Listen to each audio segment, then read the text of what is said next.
What is up guys, Jarv here, back today jumping into Destiny. In today's video we're going to show you how you can get your hands on 4 incredible final shape exotics. This includes the Red Death, the Ergo Sum, the awesome Steel Hunt exotic sniper rifle, and the first heavy trace rifle in the form of the Microcosm. Now 3 of these become available post-campaign.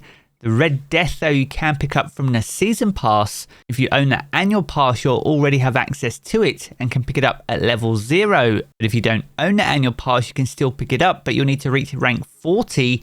And you can do this by completing activities, missions, bounties and Pathfinder objectives to progress your Season Pass and pick up this awesome exotic weapon. Now the first exotic mission we're going to take a look at is called Destined Heroes, and this is for the Ergo Sum Energy Sword. This is the first energy sword in Destiny 2, and this mission will be available in the Lost City Tower upon conclusion of the main campaign. And the first objective is where there's a strange radio signal coming from the old tower in the Lost City, and we'll need to use a hive frequency. And this will see us come face to face with Salvatori once again. Now each of these missions throughout Destined Heroes has different mechanics. Here we'll need to use Hive Swords from Hive Knights to deflect elemental projectiles. These come in the form of Solar, Arc and Void.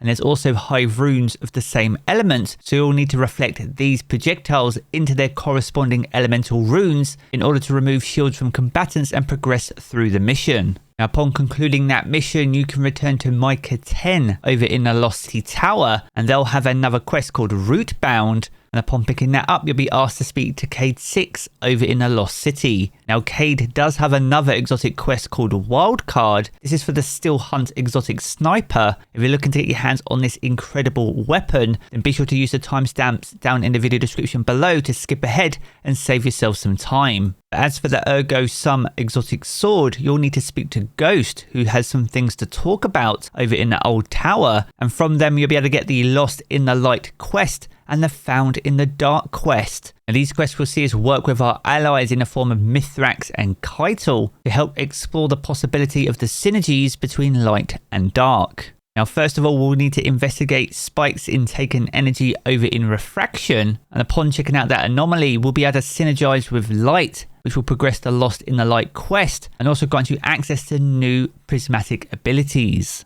Now the 2 quests for the Lost in the Light focus on Fallen and working alongside Mithrax. This will see you synergize with 2 chests and unlocking 2 new abilities for your prismatic subclass. And upon completing those, this will move you on to the Found in the Dark, which have the same principles, except you'll be facing off with Cabal and Taken. And unlike the Lost in the Light quest, the Found in the Dark quest will offer you dark abilities once again for your prismatic subclass. Now these missions are fairly straightforward and very linear in their path, and upon completing both of those this will progress the Destined Heroes quest, which requires you to investigate spikes in taken energy in refraction, and this will see you take on a mission called Queen's Part 2. Now completing those will grant you the exotic prism. Now you'll need to use this prism to access a new landing zone over in the Pale Heart, and this allows you to claim your destiny. Now you'll find this over down by the mission nodes on the right hand side of the Pale Heart. And this will take you back to that area where you fought the Witness during the main campaign, except this time it's been blessed with light, and you'll be able to approach one of the veiled statues to remove the Ergo Sum exotic sword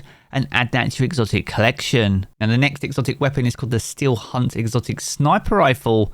As part of the Destined Heroes quest for the Ergo Sum exotic sword, you would have also acquired an exotic mission called Wild Hunt. And this requires you to investigate an unknown threat with Cade and Crow. You'll be chasing down Fallen and Dark Ether and collecting them over in the Pale Heart, as well as building camp and witnessing the relationship building between these 2 awesome characters. I don't want to spoil too much because it's a very good mission, but much like some of the Lost in the Light and Found in the Dark quests, they are very linear, so you'll simply need to work your way through each and every step. Now upon completing all the major objectives, there's a great scene between Cade and Crow over in the Pale Heart. We're not going to show too much of it here as we don't want to spoil everything for you, but upon concluding that cutscene and returning to the tower in the Lost City and speaking to Cade once again, you'll be able to pick up your very own Steel Hunt exotic sniper rifle, which will definitely be a weapon well worth having if you intend on jumping into the Day 1 raid. Now Now, the fourth and final exotic we're going to take a look at today is the Microcosm. This is Destiny's first heavy trace rifle. Once again, you'll be able to progress the quest for this upon conclusion of the main campaign. And after completing the first step of the Destined Heroes quest, upon speaking to Micah 10, you would have been granted a new mission called Route Bound, which will see you needing to complete each and every one of those quests until you receive the exotic version called Budding. Now, Route Bound will see you enter one of the new lost sectors, and you'll need to locate a ghost.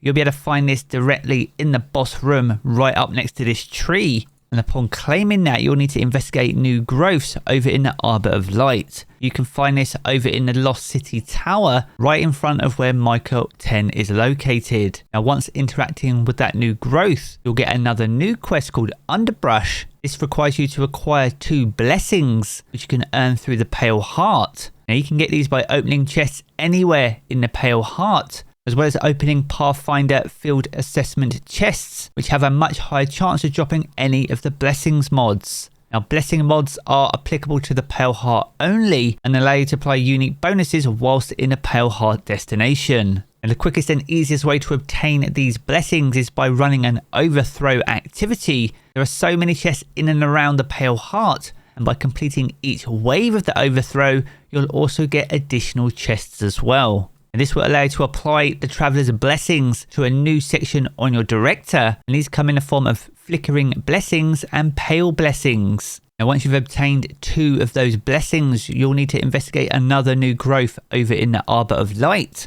Once again, upon interacting with this growth, you'll be able to claim another new quest from Micah, and here we need to open overthrow chests in the landing to gain access to the location that Micah's indicating. So as before, return to the Pale Heart, specifically the landing area, and run through the overthrow activity. Now, fully completing the overthrow activity across all waves and the final boss should be enough to identify the location of the final area. Here you'll find it show up on your map over in the Pale Heart, and you'll need to work your way deep down into the belly of the Pale Heart, where you'll come face to face with 3 Lucent Hive. Now, you will need to use Hive Swords to remove shields from crystals and combatants, but upon defeating all 3 of those, you'll be able to once again return to the Arbor of Light to assess the final growth. Speak once again to Micah 10, and this is where you'll be able to claim the exotic Budding mission. Now, this mission requires you to complete campaign missions on cooperative focus mode,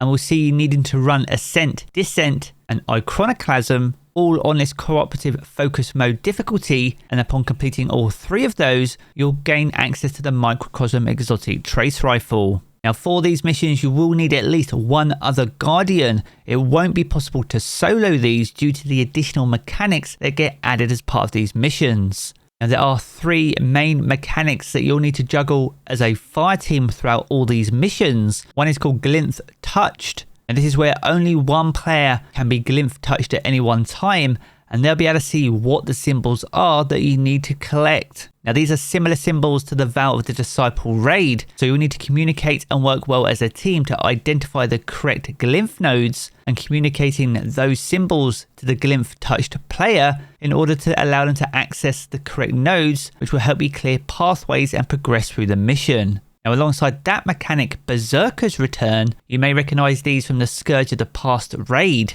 Now, these spawn with a slowing field when you get close, but by meleeing them you can proc this, and this will identify weak points on their chest and their back that both need to be shot simultaneously. Now, this will break that shield, allowing you to deal damage, and once again you'll be able to take that out. But it doesn't stop there. There will also be Darkness Cruxes in the area that will have their immunity shields removed, and you'll need to work quickly as a team to shoot these Cruxes at the same time as the other player. Now, the Cruxes do tether in a direction of the corresponding Crux, so be sure to bear that in mind, as there are some encounters where you need to complete multiple Cruxes and defeat up to 3 Berserkers before initiating boss damage phases. And the third and final mechanic is called Witness Fracturing. Now, this is a continuous one, and this fracture debuff applies to 1 member of your fire team entirely at random. Now, this stacking debuff increases every few seconds, and once you hit times 7, the affected player won't be able to use any of their movement abilities, which means they won't be able to sprint, jump or slide.